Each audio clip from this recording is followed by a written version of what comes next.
Uriel, NEVEU. The book we are reading is The Healing Power of Water by Dr. Masaru Emoto.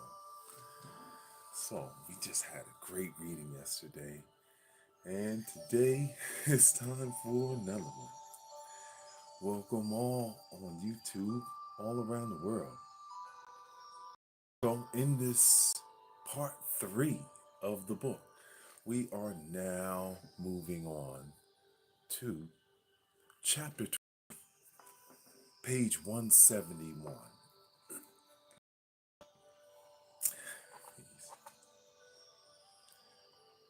Mikvah, gateway to purity.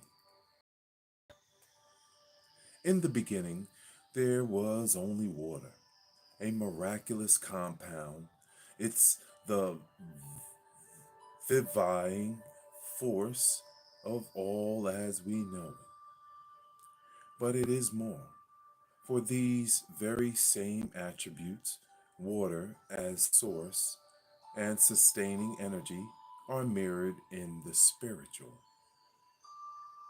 Water has the power to purify, restore, and replenish life to our essential spiritual selves. Jewish tradition relates that after being banished from Eden, Adam sat in a river that flowed from the garden as a part of his attempt to return to his original perfection. To this day, water in a mikvah pool is used as a means of purification. The world's natural bodies of water, its oceans, wells, and spring fed lakes, are mikvahs in their most primal form. They contain waters of divine source, and thus Jewish tradition teaches the power to purify. Created even before the world took shape, these bodies of water offer a quintessential route to consecration. However, they may be inaccessible or dangerous, and there may be additional problems of inclement weather and lack of privacy. Jewish life, therefore, necessitates the construction of mikvah pools, and indeed, this has been done by Jews of every age and circumstance. To the uninitiated, a modern day mikveh looks very much like a miniature swimming pool. Its ordinary appearance, however, belies the complex web of laws that surround its construction and its primary place in Jewish life and law. The mikveh offers the individual, community, and the nation of Israel remarkable gift of purity and wholeness. No other religious structure or rite can affect the Jew in this way and on such an essential level. Peace, everyone. Thank you. We're at the top of page 172, chapter 12. The mikvah's extraordinary power has held sway since the dawn of time. Before the revelation at Sinai, all Jews were commanded to immerse themselves in preparation for coming face to face with God. In the desert, the famed well of Miriam served as a mikvah, and Aaron and his sons' induction into the priesthood was marked by immersion in it. Temple. In temple times, the priest and any other Jew who wished to enter the house of God had to first immerse themselves in a mikveh. On Yom Kippur, the Jewish day of atonement and most sacred of all days, the high priest was allowed entrance into the Holy of Holies, the innermost chamber of the temple, which no other mortal could enter. This was the zenith of a day that involved an ascending order of services, each of which was preceded by immersion in the mikveh. The primary uses of the mikveh today date back to the dawn of Jewish history and cover many elements of Jewish life. The most important and general usage is the purification by the menstruating women within a framework known as Taharat Hamis Hamishpika, family purity. Briefly, from the onset of a woman's menses until after immersion in a mikvah, which takes place 7 days after the cessation of her menses, the woman and husband are prohibited from expressing their love for each other in the physical manner. The observance, family purity, and immersion in the mikveh within that framework is a biblical injunction of the highest order. While most see the synagogue as the central institution in Jewish life, Jewish law states that constructing a mikveh takes precedence over building a house of worship. Jewish married life and therefore the birth of future generations in accordance with Jewish law is possible only where there is access to a mikveh. It's clearly no exaggeration to state that the mikveh is the touchstone of Jewish life and the portal to a Jewish future. In primitive societies, menstruating women were a source of consternation and fear. Peace could be made with menstruation only by ascribing it to evil and demonic spirits, and by the adaptation of a social structure that facilitated its avoidance. Viewed against this backdrop, the Jewish rhythm in marriage is perceived by many as a throwback to archaic taboos, a system rooted in antiquated attitudes and ubiquitous form of misogyny. In truth, family purity is a celebration of life and our most precious human relationships. It can be understood most faithfully within the larger concept of ritual purity and impurity. Judaism teaches that the source of all tahara, purity, is life itself. Conversely, death is the harbinger of tuma, impurity. All types of ritual impurity, and the Bible describes many, are rooted in the absence of life or some measure.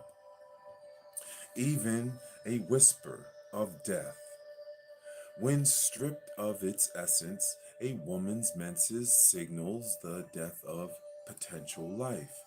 Each month, a woman's body prepares for the possibility of conception. The uterine lining is built up, rich, and replete, ready to serve as a cradle for life in anticipation of a fertilized ovum. Menstruation is the shedding of the lining, the end of this possibility. The presence of potential life within fills a woman's body with holiness and purity. With the departure of this potential, impurity sets in, conferring upon the woman at a state of impurity, or more specifically, nidut. Impurity is neither evil nor dangerous, and it isn't something tangible. It's a spiritual state of being, the absence of purity, much as darkness is the absence of light.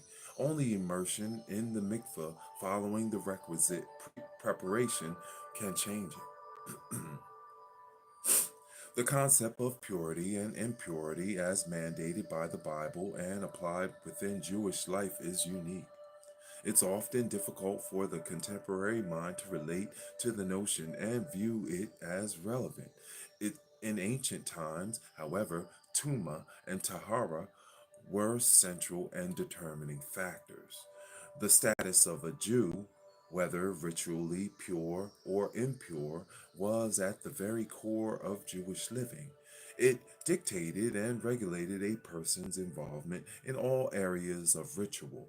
Most notably, Tuma made entrance into the holy temple impossible.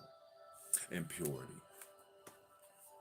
There were numerous types of impurities that affected Jews regarding both their life and temple service. Welcome. Thank you. Oh, thank you for joining and reading with us the healing power of water.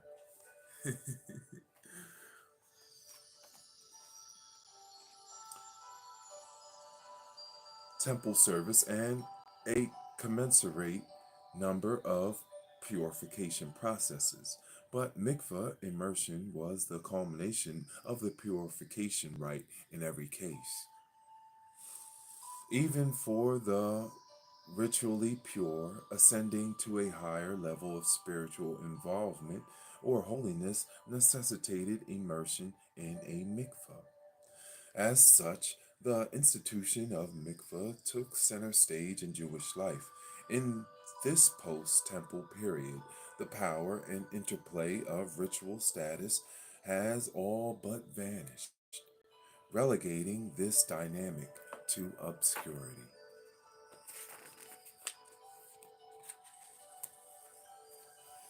Page 174. There is, however, one arena in which purity and impurity continue to be pivotal. In this connection, only does there continue to be a biblical mandate for mikvah immersion, and that's regarding human sexuality, lovemaking signals,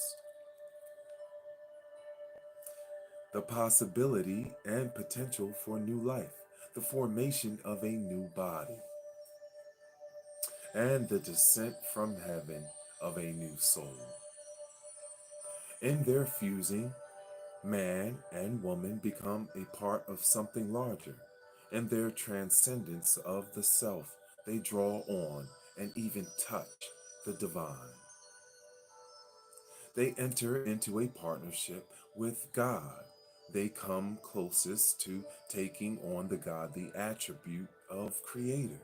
In fact, the sacredness of the intimate union remains unmitigated even when the possibility of conception doesn't exist. In the metaphysical sense, the act and its potential remain linked. I love this. I love this.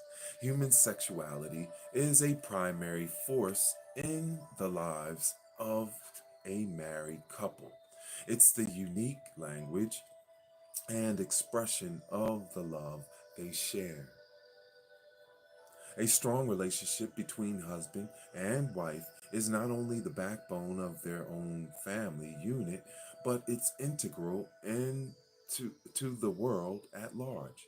The blessings of trust, stability, continuity, and ultimately community all flow from the commitment they have to each other and to a joint future. See, this is key, right? Because you have the unification and the bringing on the divinity. It's so powerful, when you have the male and the female, they can create a new being. So that's what this is saying. Thank you. Oh, that's awesome. Thank you so much. Guys, thank you for gosh for being honorable in the chat. Much love. The blessings of trust, stability, continuity, and ultimately community all flow from the commitment they have to each other and to a joint future. In reaffirming their commitment in their intimacy, the couple adds to the vibrancy and health of their society and to the fruition of the divine plan, a world perfected by humans. As such, they're engaged in most sacred of pursuits, the light. Stay in the light. In this light, it becomes clear why marital relations are often referred to as the holy temple of human endeavor. And entrance to the holy always was and continues to be contingent on ritual purity.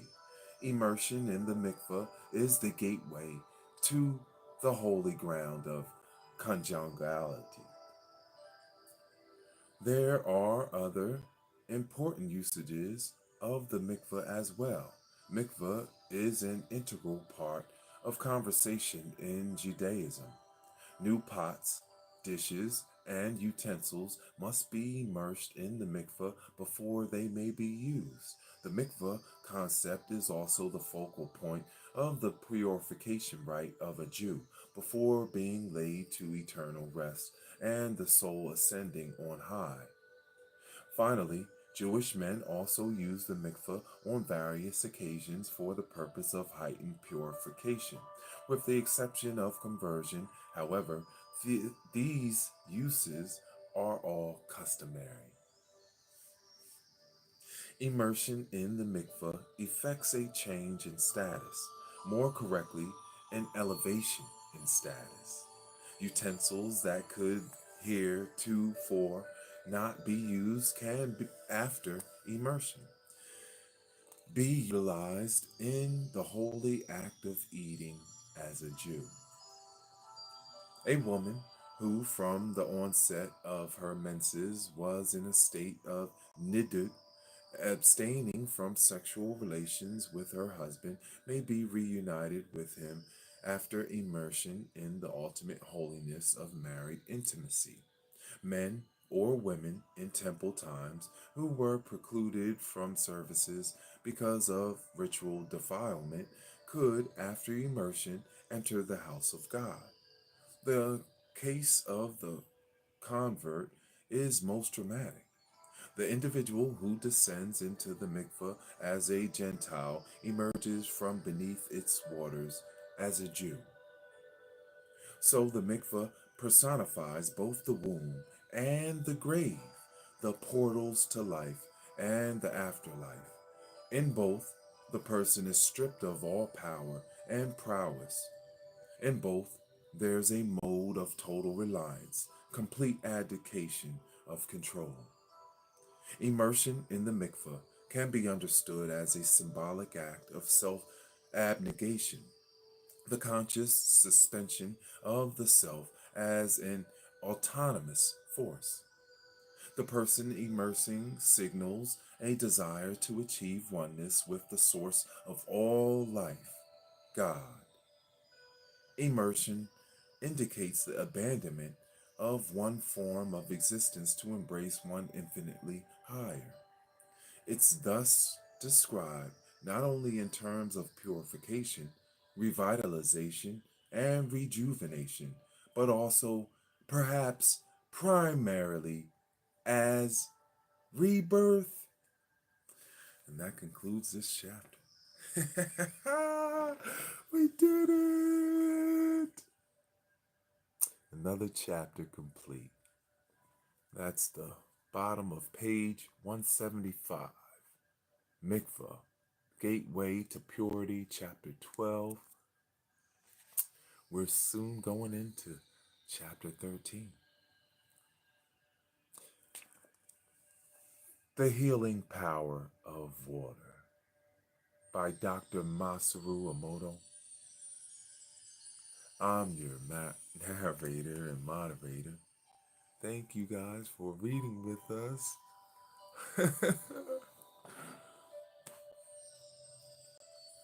Much love, guys. Thank you. We did it again.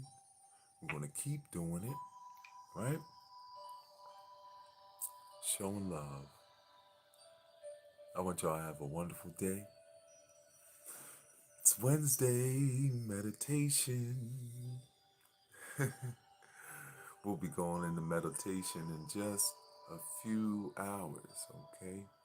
So, all you guys that join, highest heart love, it will be with Lorianne Speed, the great pianist, classical pianist of our time. One of my best and most favorite friends in the world and pianist. So I hope you guys can make it there. I will see you soon. We'll continue shaking up the world, reading these books. We have to pass on this information. It's important for the next generations and generations after us. That's why we put it in our DNA. All right? That ascension. All right, it's heart, love, and honor. Peace, everyone. Thank you for joining. I love y'all. Peace.